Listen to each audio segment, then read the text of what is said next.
Vamos lá, futuros suboficiais casados da Marinha do Brasil, para o último vídeo de Direito Constitucional. Lembrando que lá na plataforma já tem o vídeo de número 12 e foi postado há 1 minuto. E já vamos encerrar agora com o vídeo número 13.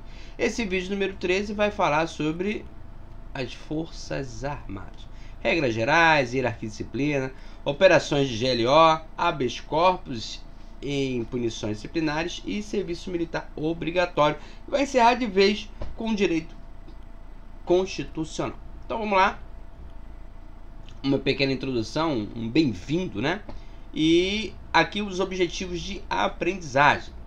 Nessa unidade de ensino, o objetivo de aprendizagem seria citar as regras gerais aplicáveis às Forças Armadas, conceituar hierarquia e disciplina, descrever operações de GLO, explicitar a aplicação de habeas corpus em punição disciplinares militares e descrever o serviço militar obrigatório.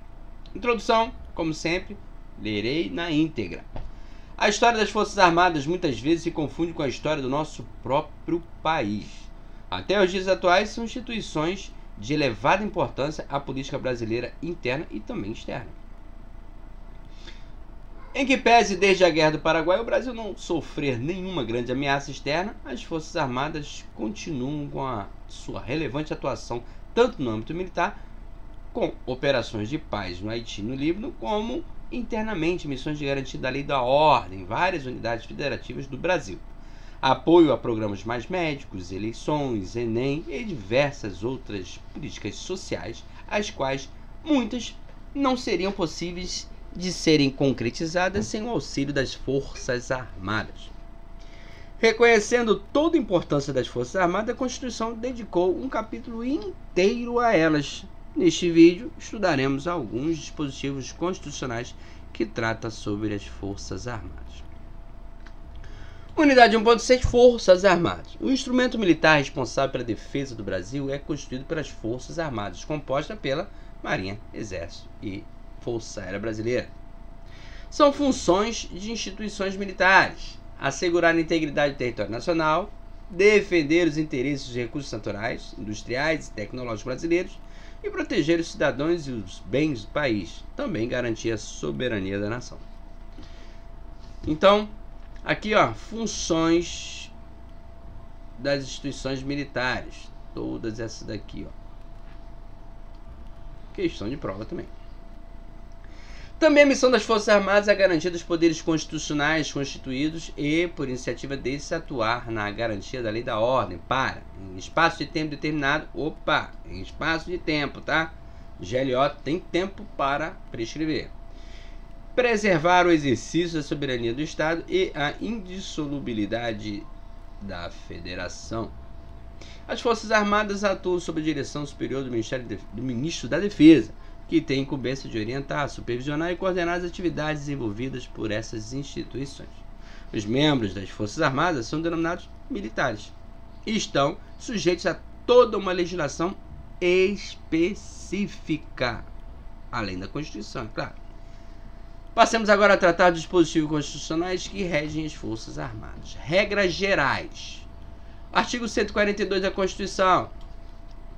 As Forças Armadas, constituídas pela Marinha, Exército e Aeronáutica, são instituições nacionais permanentes e regulares, organizadas com base na hierarquia e disciplina, sob a autoridade suprema do Presidente da República, e destina-se à defesa da pátria, à garantia dos poderes constitucionais e, por iniciativa de qualquer destes, da lei e da ordem. Então, podemos perceber que Marinha, Exército e Aeronáutica constituem Forças Armadas, sendo consideradas instituições nacionais permanentes e regulares, destinadas à defesa da pátria, à garantia dos poderes constitucionais e, por iniciativa de qualquer destes, da lei e da ordem. Além disso, tratam-se de instituições nacionais, regulares e permanentes. Quanto a isso, aí o Silva vai nos ensinar. Concebendo-as como instituições nacionais, reconhece-lhes a Constituição a importância relativa à autonomia jurídica decorrente de seu caráter institucional, declarando-as permanentes e regulares, vincula-as à própria vida do Estado, atribuindo-lhes a perduração deste. Essa posição constitucional das Forças Armadas importa afirmar que não poderão ser dissolvidas, salvo por decisão de uma Assembleia Nacional Constituinte. E, sendo regulares, significa que deverão contar com efetivos suficientes ao seu funcionamento normal, por via de recrutamento nos termos da lei.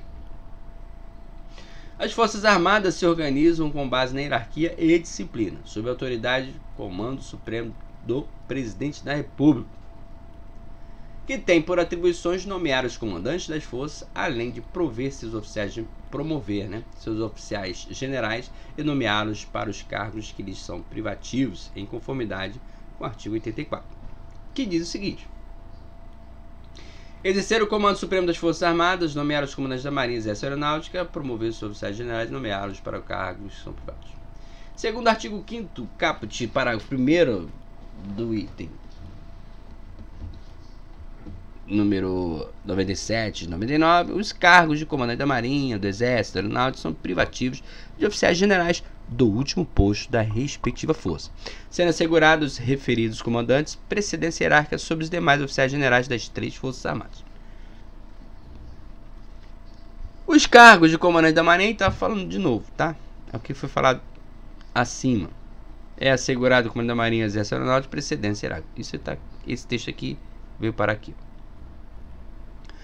Considerando as peculiaridades inerentes à atividade militar, a própria Constituição trará algumas disposições específicas aos militares. Ao militar, são proibidas a sindicalização e a greve. Além disso, o militar, enquanto em serviço ativo, não pode estar afiliado a partidos políticos, sendo inclusive passivo de submissão a conselho de disciplina, praça e conselho de edificação, se for oficial. Mas trataremos especificamente desse assunto na unidade de ensino 3. O oficial só perderá o posto e a patente se for julgado indigno do oficialato ou com ele incompatível, por decisão do STM, Tribunal Militar de Caráter Permanente em tempo de paz, ou do Tribunal Especial em tempo de guerra. Então, em tempo de paz, Tribunal Militar. E em tempo de guerra, Tribunal Especial.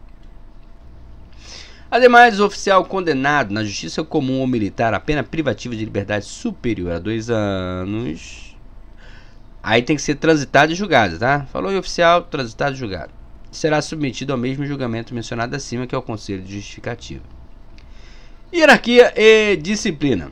Como já vimos, as Forças Armadas são instituídas sobre 2 pilares básicos: hierarquia e disciplina. O artigo 14 dos Estatutos Militares nos explica o significado de ambas as expressões.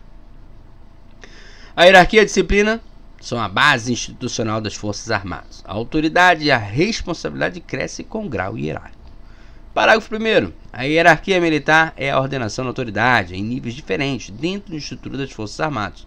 A ordenação se faz por postos ou graduações. Dentro de um mesmo posto ou graduação se faz pela antiguidade do posto ou na graduação. O respeito à hierarquia é consubstanciado no espírito de acatamento à sequência da autoridade.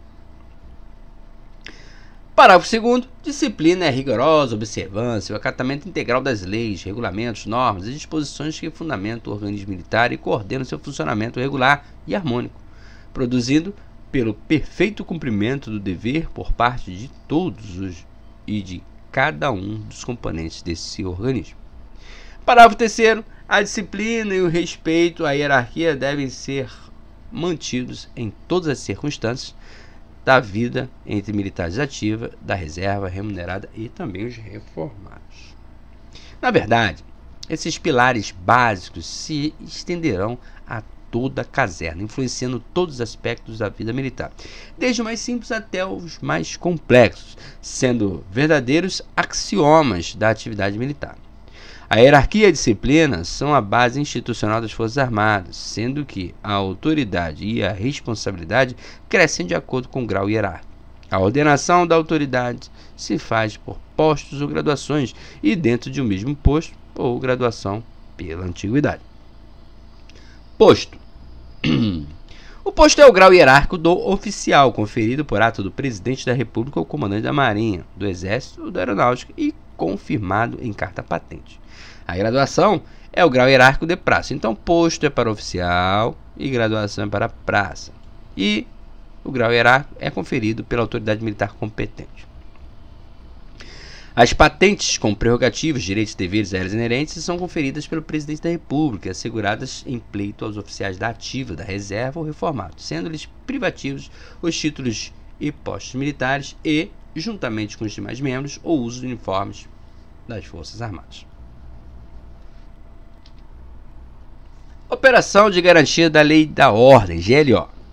Realizadas exclusivamente por ordem expressa do Presidente da República, as missões de garantia da Lei da Ordem ocorrem nos casos em que há esgotamento das forças tradicionais de segurança pública, em graves situações de perturbação da ordem. Aí o Paulo e o Alexandrino explicam. Observe-se que a competência das Forças Armadas para a garantia da lei da ordem é meramente subsidiária, uma vez que essas atribuições são ordinariamente desempenhadas pelas forças de segurança pública, que compreendem a Polícia Federal, Polícia Civil, Polícia Militar, dos Estados e do Distrito Federal. Tanto é assim que a intervenção das Forças Armadas na defesa da lei da ordem depende da iniciativa de um dos poderes constitucionais, vale dizer, do Supremo Tribunal Federal, do Congresso Nacional ou da Presidência da República. Sem a aprovação de um desses poderes, a atuação das Forças Armadas da garantia da lei da ordem é inconstitucional.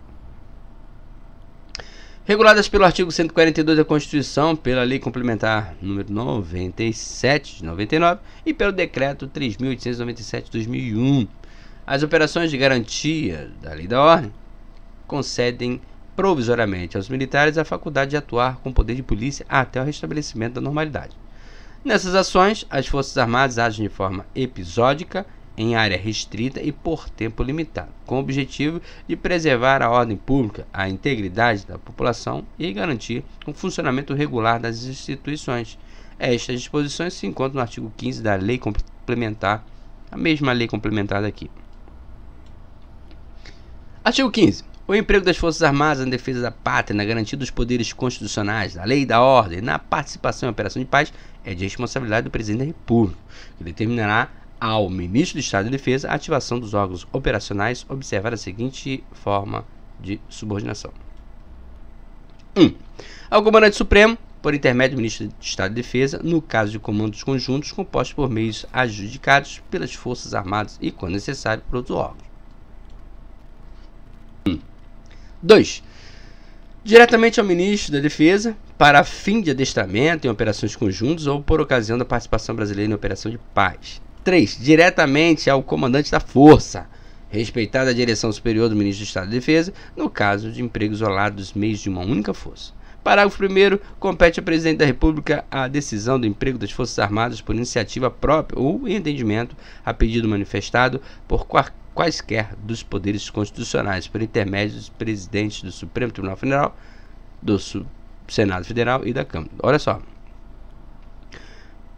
Compete ao Presidente da República a decisão do emprego das Forças Armadas por iniciativa própria ou em atendimento. Então, o Supremo Tribunal Federal pode pedir GLO, mas o presidente vai ter que dar o crivo. O Senado Federal também e Câmara também. Somente com a posição, o crivo do Presidente da República. Por que isso, cara?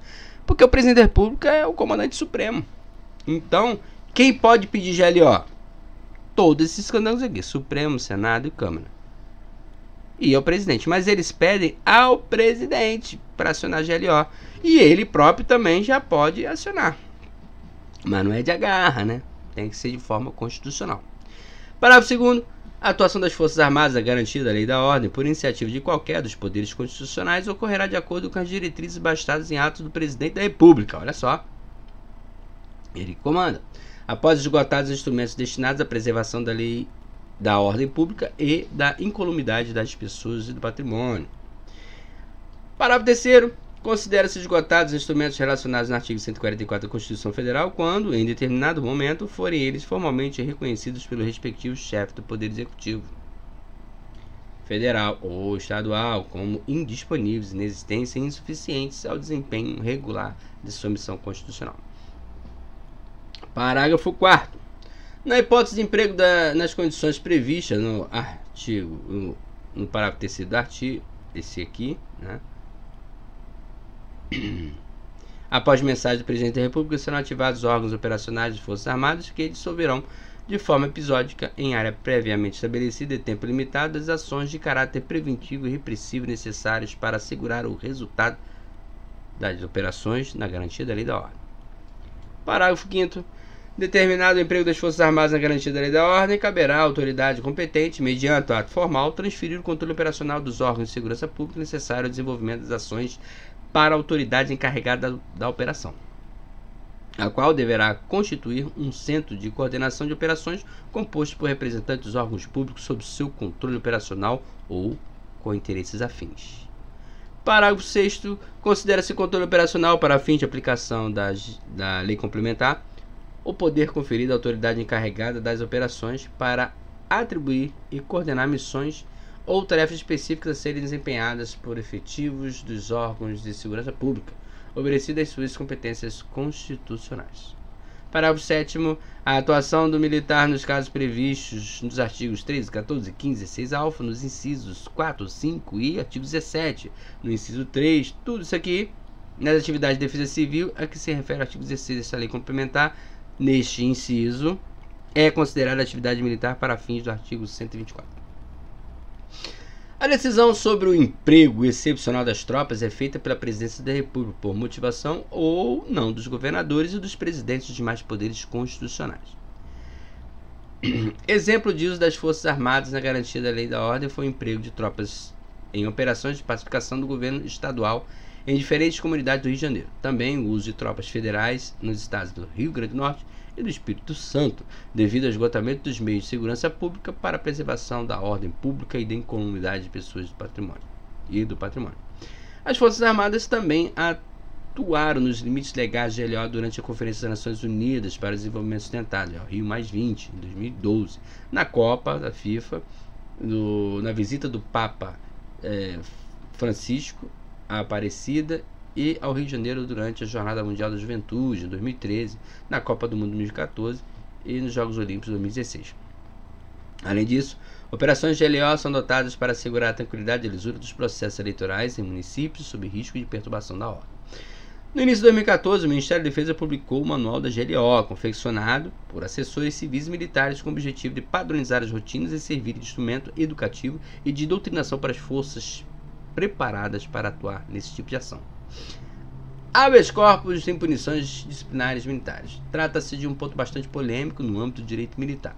Habeas corpus foi a primeira garantia de direitos fundamentais que se tem notícia. Nós já vimos no vídeo anterior que falava exatamente sobre isso. João Sem Terra, Carta Magna, tudo isso aqui foi falado anteriormente. Mas no artigo 5º da Constituição, nesse item, diz o seguinte: conceder-se habeas corpus sempre que alguém sofrer ou se achar ameaçado de sofrer violência ou coação à sua liberdade de locomoção, for preso por ilegalidade ou abuso de poder. Logo, qualquer cidadão que sofrer ou se sentir alguma forma ameaçado de ter cesseado o gozo de sua liberdade de locomoção poderá impetrar habeas corpus. Trata-se de um remédio constitucional ao cesseamento da liberdade de ir e vir. Entretanto, a própria Constituição traz algumas exceções a esta liberdade. Uma delas é a impossibilidade da utilização de habeas corpus em punições disciplinares militares. Não pode usar. Já podemos visualizar aqui a utilização de princípios basilares da hierarquia e disciplina das atividades militares. Esta exceção contempla justamente isso. Entretanto, pelo entendimento atual da doutrina de jurisprudência majoritária, caberá habeas corpus quando o ato disciplinar impuser em desconformidade com a lei ou com o regulamento, prisão ou detenção militar. Távora e Alencar vão explicar isso aí. Se a sanção imposta em prisão disciplinar contra militar, ainda que se cuide de uma das modalidades de execução da esfera de habeas corpus, deve ser ele admitido em situações excepcionais, tais como nos casos de incompetência da autoridade, falta de previsão legal para a punição, inobservância das formalidades legais ou excesso de prazo de duração da medida restritiva de liberdade. Então, não prevê, vamos lá, não prevê habeas corpus em punições disciplinares, mas, né, não é de agarrar, tem a brecha como tudo na Constituição. Nessa linha, a legalidade da imposição da punição constritiva da liberdade em procedimento administrativo castrense pode ser discutida por meio de habeas corpus precedentes. Na verdade, conforme a jurisprudência do STF, existe a possibilidade de impetração de habeas corpus para análise pelo judiciário apenas dos pressupostos de legalidade do ato administrativo de punição, hierarquia, poder disciplinar, ato ligado à função e pena suscetíveis de ser aplicada disciplinarmente. Entretanto, estão excluídas questões relativas ao mérito da respectiva sanção administrativa. Serviço militar obrigatório.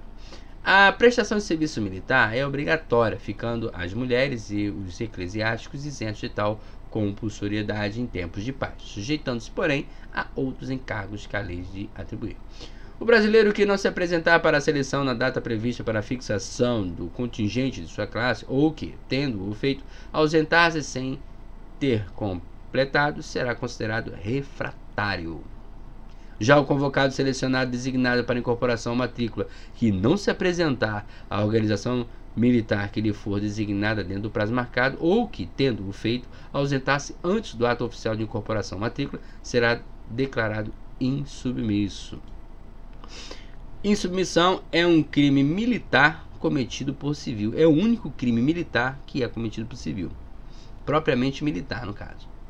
Apesar de obrigatória, alegando-se imperativo de consciência decorrente da crença religiosa, convicção filosófica ou pública, direito de escusa de consciência, às Forças Armadas competirá, na forma da lei, atribuir serviço alternativo em tempo de paz. De acordo com o artigo 3º, parágrafo 2º da Lei nº 8.239, entende-se por serviço militar alternativo o exercício de atividades de caráter administrativo, assistencial, filantrópico ou mesmo produtivo em substituição das atividades de caráter essencialmente militar. Por sua vez, o artigo 3º, no parágrafo 3º também, da mesma lei, fixa que o serviço alternativo será prestado em organizações militares da ativa e em órgãos de formação de reservas das Forças Armadas ou em órgãos subordinados aos ministérios civis mediante convênios entre estes e os ministérios militares, desde que haja interesse recíproco e também sejam atendidas as aptidões do convocado. Ao final do período de atividade previsto, será conferido certificado de prestação alternativa ao serviço militar obrigatório, com os mesmos efeitos jurídicos do certificado de reservista. Havendo recusa da prestação alternativa dos termos da lei, ter-se-á, por sanção, a declaração de perdas dos direitos políticos. E finish! Assim a gente termina o direito constitucional. Próximo vídeo a gente já entra dentro do direito penal militar e direito processual penal militar. Caseço! Só aqui no MB. E até o próximo vídeo. Tamo junto!